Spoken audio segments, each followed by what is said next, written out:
I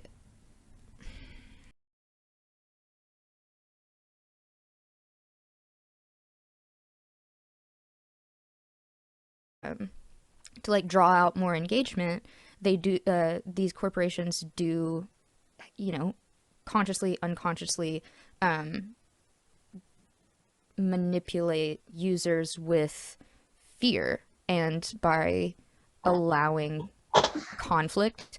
But it's interesting because I find that I can't completely dismiss those channels of interact, like especially now, but even before, because like take Twitter for example. Oh, I'll just say Twitter so it's easier. The There's so many pockets of discourse that are happening where people are allowed to engage across lines that otherwise would be more difficult to supersede.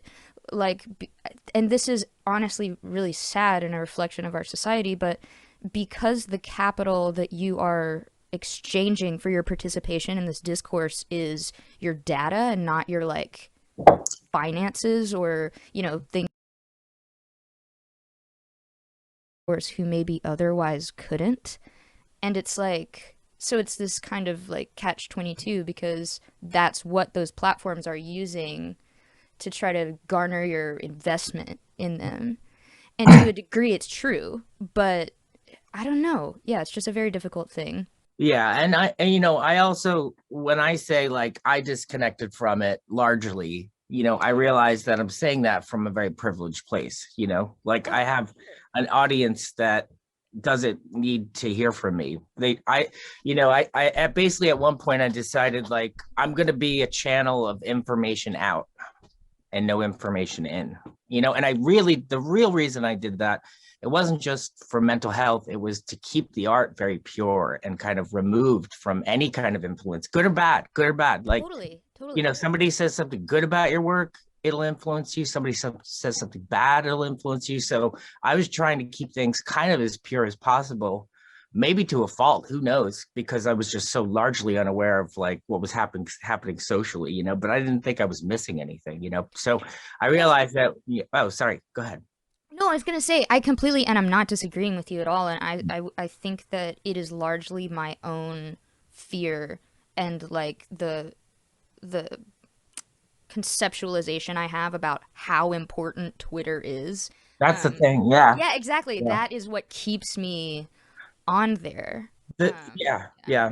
The thing I struggle with the most when I quit was, when you're not using it, it kind of makes you feel like you don't exist, you Which know? is so unhealthy. Yeah. Yeah, it's like I mean, even before the pandemic, and now it's like just so much more exaggerated. So yeah, Yeah. you feel like Yeah. you're missing this virtual realm where everyone is interacting without you, and you're Yeah. becoming more and more obsolete.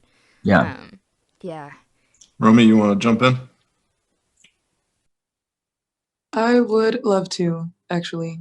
Hi everybody. Hi Soundmind Live. My name is Death by Romy, or Romy Flores. I'm a music artist as well as just about everyone else in here.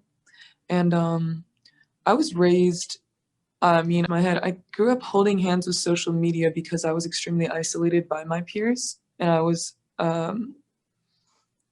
bullied, for lack of a better word. I was made fun of for my own form of self-expression, and I found a very comforting home and outer world in the internet because I had kids my age from around the world who were showing me love and seemingly showing me love and acceptance.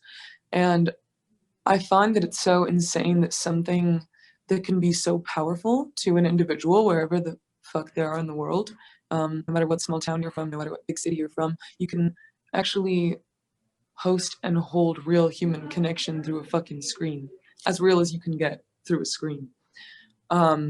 But on the other end, I find the courage and animosity people suddenly put on through their screen to be disgusting and the opposite of human.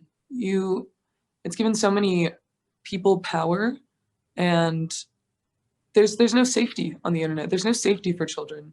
I don't like that I was raised with it being such an influential part of my childhood